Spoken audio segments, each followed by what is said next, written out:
On part sur l'Oyapock ce matin, zone de vie frontalière entre la Guyane et le Brésil et qui fait l'objet d'une attention scientifique particulière depuis 2008 avec la création par le CNRS de ce qu'on appelle l'OHM Oyapock, l'Observatoire Homme-Milieu. À l'époque, c'est la construction du pont entre Saint-Georges et Oiapoque qui avait motivé à la mise en place de ce dispositif scientifique pour développer les connaissances majoritairement en anthropologie et en sociologie à propos des populations qui vivent sur les deux rives de l'Oyapock. Bonjour Damien Davy. Bonjour. Et merci d'avoir accepté à nouveau, c'est la deuxième fois de notre invitation. Vous êtes anthropologue et directeur de l'OHM Oyapock. Il y a 2 semaines, il y a donc eu un séminaire pour présenter, pour restituer les recherches qui ont été faites entre 2021 et 2023. J'ai regardé un petit peu les sujets, il y a beaucoup de choses. La mobilité entre les deux rives, les enfants brésiliens qui vont à l'école à Saint-Georges, une cartographie des mangroves aussi, je vais pas tout citer, il y a beaucoup de choses. On est vraiment dans une approche pluridisciplinaire finalement, c'est vraiment ça qui fait la marque de fabrique de votre dispositif. Oui, tout à fait. Ouais. L'idée, c'est vraiment de suivre un peu les changements qui peuvent se faire jour à notre frontière avec le Brésil sur le Oyapock. Et donc voilà, c'est la construction du pont, mais c'est les routes. La route, la RN2, elle a été ouverte qu'en 2003, je rappelle, côté Guyane. De l'autre côté, la BR 156, elle est toujours pas finie. Mais il y a eu beaucoup de changements depuis une petite vingtaine d'années, on va dire, sur cette frontière.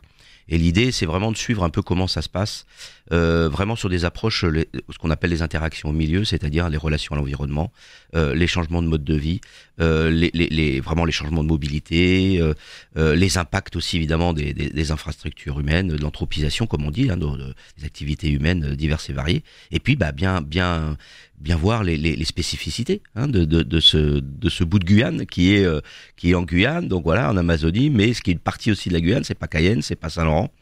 On parle souvent de l'Ouest. C'est vrai que les dynamiques démographiques sont très importantes à l'Ouest, mais sur l'Est, il y a beaucoup de choses qui se passent aussi. Oui, en fait, observer toutes les conséquences directes et indirectes d'un événement aussi important que la construction d'un pont qui a bousculé en fait la vie locale, la vie sur place.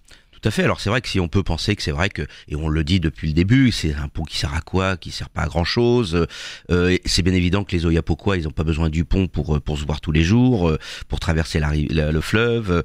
Mais n'empêche que ça a changé des choses sur les relations avec nos voisins, avec nos grands voisins. C'est des relations géopolitiques, c'est des relations liées à la santé. Écoutez la collègue Lise Musset tout à l'heure, il y a eu des gros programmes sur les problématiques de paludisme sur la frontière, donc il y a des vraies collaborations avec les collègues brésiliens sur la santé, mais c'est aussi évidemment les collaborations scientifiques, les réalités aussi de rapprochement entre nos deux pays. On se veut en Amazonie, et c'est vrai que ce pont a quand même symboliquement rapproché. Mais c'est vrai que les habitants, de toute façon, eux, ont vu arriver quand même un certain nombre de contraintes, paradoxalement, puisqu'il y a eu un contrôle à la frontière. Je rappelle que cette frontière, elle est assez récente, c'est 1900.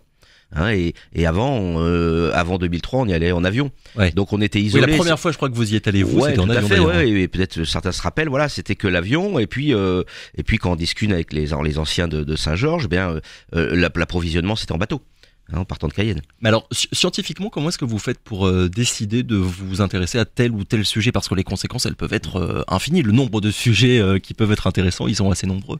Tout à fait. Alors nous, ce qui nous intéresse, c'est de voir comment, en effet, ce bas Oyapock, ce bassin de vie réel est impacté par ces changements de désenclavement par la route, le pont, les changements sociaux contemporains. Donc c'est tantôt des initiatives de chercheurs, tantôt des choses qui remontent aussi des habitants, des élus. On est en dialogue permanent, et donc voilà. Par exemple, dans notre dernier, il y a des travaux en ce moment sur les problèmes des changements alimentaires et du lien en lien à la santé, aux maladies chroniques, notamment le diabète. C'est des vraies problématiques. Qu'est-ce qui change exactement là sur ce sujet-là en ce moment, sur le cas du diabète? Alors, clairement, ça c'est généralisé au niveau mondial. C'est vrai que les maladies chroniques sont vraiment très importantes. Le diabète est dans les maladies qui impactent le plus la santé au niveau planétaire. On sait que les territoires d'outre-mer ont des taux de diabète bien plus forts qu'en France hexagonale. Et en Guyane, c'est un peu moins qu'aux Antilles, mais ça reste, c'est très important. Et à Saint-Georges, il s'avère que c'est par exemple la commune où il y a le plus de diabète, notamment pour la communauté amérindienne des Païkwenné. Et c'est une vraie problématique. Donc c'est les changements de vie. On sait que le diabète, c'est notamment dû au changement d'activité, donc moins d'activité physique peut-être liée à l'agriculture traditionnelle, aux mobilités, la voiture, et puis surtout les changements alimentaires. Avec donc les changements alimentaires sont assez forts, avec des produits manufacturés qui sont pas forcément de très bonne qualité, avec des taux de sucre, donc voilà, tout ça impacte. Mais les populations ne sont pas passives, et ce qui est intéressant, c'est de voir comment, par exemple, les palicours et un certain nombre de personnes peuvent utiliser soit des plantes médicinales, soit jouer sur leur régime alimentaire. Par exemple, en transformant, en faisant un couac moins glycogène, c'est-à-dire étant moins sucré, donc ce qu'ils appellent le couac acide. Donc il y a des recettes qui permettent aussi de juguler ça. On essaye de voir et de comprendre tout ça, puisque ce qui est important, c'est quand on a des problèmes de maladies chroniques ou même de palud ou autre, ce qui est important, c'est de voir comment les gens culturellement s'approprient ces maladies et qu'est-ce qu'ils font. Et comment dire, est-ce que d'un point de vue scientifique, on met du temps finalement à bien cerner et à bien évaluer tous les impacts de la construction de ce pont-là? Parce que je suppose que quand il a été construit il y a quelques années maintenant, la mise en service, je crois que c'est 2017, est-ce qu'on avait pensé à l'époque à tout ce que ça pourrait bousculer en quelque sorte? Non, c'est vraiment quelque chose qui a été vraiment calqué de l'extérieur, qui a été pensé de l'extérieur. Il y a eu une étude d'impact parce que c'est obligatoire au niveau de la construction de la route, de la RN2, de la route d'accès au pont, les 3,6 km, avec soi-disant des corridors écologiques. Bon, mais après, il n'y a rien eu. Donc c'est vrai que ces impacts sur les mobilités, comment ça se passe pour les habitants à la frontière, parce que ce qui nous intéresse, c'est surtout comment les habitants de Saint-Georges et d'Oiapoque, avec les collègues, parce qu'on travaille beaucoup avec l'Université fédérale d'Amapa, de l'autre côté, l'UNIFAP, de Macapa et d'Oiapoque, de voir comment les populations, les gens vivent tout ça. Et clairement, si ça a pu faciliter les mobilités pour des personnes qui ont des véhicules et qui viennent de Cayenne ou de Macapa, localement, le taux d'équipement des véhicules est pas très fort. Ouais. Les gens continuent majoritairement localement à prendre la pirogue. On est les seuls à suivre justement ça. Il y a quelques années, on avait été sollicité par la DEAL, maintenant la DGTM de la préfecture, pour suivre avec eux, faire des comptages de pirogues. Donc on a refait ça cette année par exemple, pour avoir des estimations d'évolution, parce que c'est vrai qu'une inquiétude par exemple du pont, c'était pour tout ce qui était piroguier, les fameux 4 héros, qui avaient peur pour leur avenir. Ceux qui vivaient finalement de ce trafic-là, de cette économie-là. De cette économie-là, et qui fait vivre beaucoup de monde sur le Yapok. On sait qu'il y a beaucoup, comme sur le Maroni, beaucoup d'activités, non pas qui sont illégales, mais qui sont informelles, c'est-à-dire qui ne sont pas forcément déclarées, même si c'est des activités qui ne sont pas illégales au sens juridique, mais chacun se débrouille. On est sur des zones aussi où il y a beaucoup de taux de chômage, etc.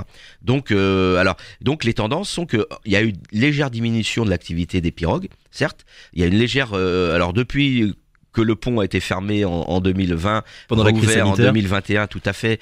Il y a eu évidemment un arrêt du trafic sur le pont. Il y a eu une légère augmentation. Alors avant 2020, on était plutôt sur 200-250 voitures jour à peu près.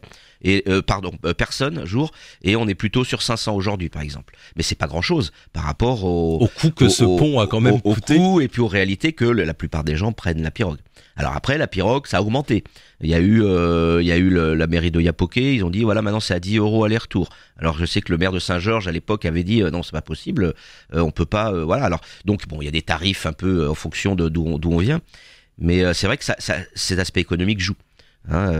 Et donc du coup voilà, tantôt ce pont a pu catalyser des relations entre la France et le Brésil, tantôt avec des contrôles plus prégnants de la douane ou de la PAF, fait que au jour le jour, il y a un certain nombre d'habitants de Saint-Georges qui peuvent être embêtés sur des contrôles. Ouais, vous me parliez juste avant d'entrer en studio de ces palicours qui ont été contrôlés il y a quelques temps avec plusieurs centaines de kilos de couac par exemple. Voilà, on a entendu ça dans les médias. En effet, contrôle, parce que bon, il y a toujours ce fameux barrage à Regina. On arrête un monsieur Palicourt qui venait de Tonat Macouria et qui allait chercher, comme depuis très longtemps, du couac à Saint-Georges, et il se fait contrôler. Alors évidemment, après on entend le préfet qui dit on sait pas d'où il vient, peut-être qu'il vient du Brésil. Alors le problème, c'est que déjà il faudrait savoir d'où ça vient, mais le problème n'est pas là. Le problème est que c'est un aliment de base pour les Palicours et pour nombre de communautés en Guyane. C'est quelque chose en plus identitairement très important en Guyane, c'est le manioc, et l'autoproduction qui reste encore important à Saint-Georges, il y a pas mal de production de couac. Alors modulo les problèmes de maladies là qu'on a en ce moment de champignons là, mais il y a une grosse production de couac. Et donc il y a toujours eu ces échanges entre les communautés. Ouais. Et puis en plus c'est une vie économique, ça fait de l'activité. Et puis c'est très important pour la lutte contre la malnutrition. Et donc pour l'alimentation. Et donc voilà, donc on a des incompréhensions comme ça où on va qui des contrôles de trafic de produits illicites, c'est bien tout à fait normal. Qu'on contrôle les produits, l'alcool ou la viande qui vient de bon, on peut en discuter. Mais là, on est sur des produits que je rappelle le manioc. On en revient à l'incohérence finalement de la décision. C'est ça, qui le est manioc prise, est domestiqué il y a plus de 6000 ans en Amazonie, c'est un produit amazonien qui a toujours voyagé et donc les frontières n'ont pas de sens pour ces produits et pour les mobilités des hommes et des femmes évidemment. Damien Davy, vous nous avez parlé de ce que vous avez fait il y a quelque temps du coup avec la DGTM. Est-ce que c'est votre vocation d'accompagner la décision publique et la décision politique, parce que maintenant, après 15 ans d'existence, je suppose que c'est un bassin de vie que vous connaissez quand même plutôt assez finement. Est-ce que c'est votre vocation d'avoir suffisamment de liens avec les élus, avec la population? Oui, c'est vraiment l'idée là de ce fameux observatoire au milieu qui existe. Je rappelle, il y en a 13 dans le monde. Hein. Il y en a en France hexagonale, mais il y en a au Canada, au Chili, au Sénégal. Est-ce que vous pourriez nous donner d'autres exemples pour qu'on comprenne finalement à chaque fois pourquoi un OHM est créé? Il y en a un en Guadeloupe, là, chez nos voisins. Donc eux, c'est l'extension du grand port de commerce avec les histoires de commerce international avec le Panama. Donc il y a un événement fondateur, c'est-à-dire il y a des choses qui changent dans une zone de vie bien précise. C'est la fermeture d'une mine à Gardanne au bassin minier de Provence. C'est la fermeture de la centrale de Fessenheim. C'est la plantation de la grande muraille verte au Sénégal pour lutter contre la désertification. Donc c'est un fait humain qui va impacter le mode de vie des populations. Bien souvent, on leur a pas demandé leur avis. Ça vient souvent de l'extérieur, c'est des décisions politiques ou stratégiques X ou Y. Et donc voilà, et nous on essaye de voir comment les populations... Et l'idée, c'est vrai, c'est que ce soit... Certes, il peut y avoir de la recherche théorique, mais c'est une recherche qui part du territoire pour le territoire. Donc l'idée, c'est d'être en interaction et travailler au maximum avec les populations, les gens qui habitent là et les décideurs. Et si ça peut être approprié, je sais que le séminaire qu'on fait tous les ans, là, il y a eu un élu qui était présent et qui montrait l'intérêt sur nos travaux. Et voilà. Alors nous, on fait ce qu'on sait faire, c'est-à-dire des recherches, on publie des articles, on fait des rapports, peut faire des choses de vulgarisation, on en fait régulièrement. Après, mais on est heureux quand les pouvoirs publics s'en emparent, que ce soit au niveau des mairies, que ce soit des associations, que ce soit les communautés, que ce soit les collectivités locales ou plus haut. Hein, on est beaucoup en interaction. On participe notamment au Conseil du Fleuve, au Comité mixte transfrontalier ou autres organismes. Voilà, on essaye et on est vraiment toujours disponible. Et puis aussi, on a aussi un rôle aussi de formation, puisqu'on participe à l'université de Guyane, à des formations, dans le cadre des étudiants, etc. Oui, et comment dire, pour rebondir sur ce que vous dites, les sujets qui vous intéressent, ils sont quand même à la fois tout le temps très concrets, l'alimentation, la mobilité, les enfants, enfin voilà, tout de suite on visualise bien ce que vous faites. C'est ça, c'est vraiment ce qui impacte aujourd'hui et ce qui joue sur ce que vivent les gens. Et bien sûr, des fois, sur ces problématiques de diabète, c'était vraiment en réponse aux inquiétudes et aux questionnements des premiers concernés. Les problématiques de scolarisation, ça intéresse tout le monde. Voilà, il va y avoir la cité scolaire qui va pour partie être ouverte à Saint-Georges là en septembre. Donc les problèmes de scolarisation, c'est une vraie problématique.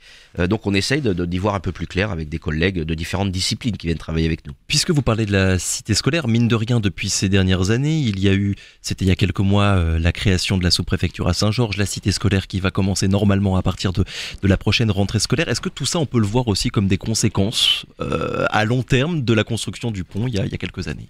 Oui, clairement. De toute façon, on a un regard, depuis qu'il y a le pont, on a un regard médiatique, on a un regard politique, on a un regard aussi de Paris, et puis de l'autre côté de Brasilia sur cette frontière qui ont été bien longtemps des confins un peu perdus de la République française, même pour la Guyane. On le situe sur la carte. Voilà, on le situe, on en parle.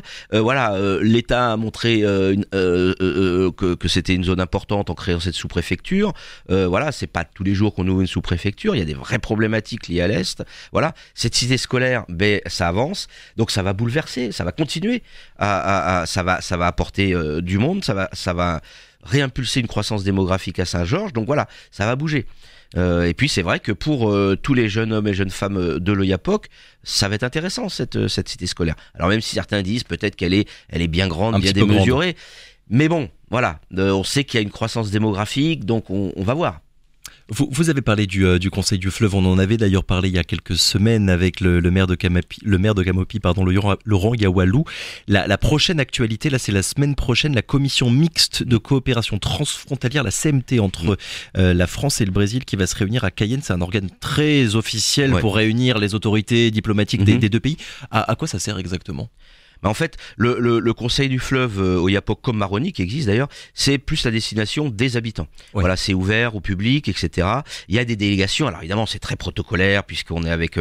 Donc il y a un chef de délégation. Là pour le comité mixte, pour le Conseil du Fleuve, c'était le sous-préfet de l'Oyapock, c'est Monsieur Brault. Puis de l'autre côté, c'était bon, il n'y a pas les équivalents, hein, mais c'était un représentant du gouverneur de l'autre côté.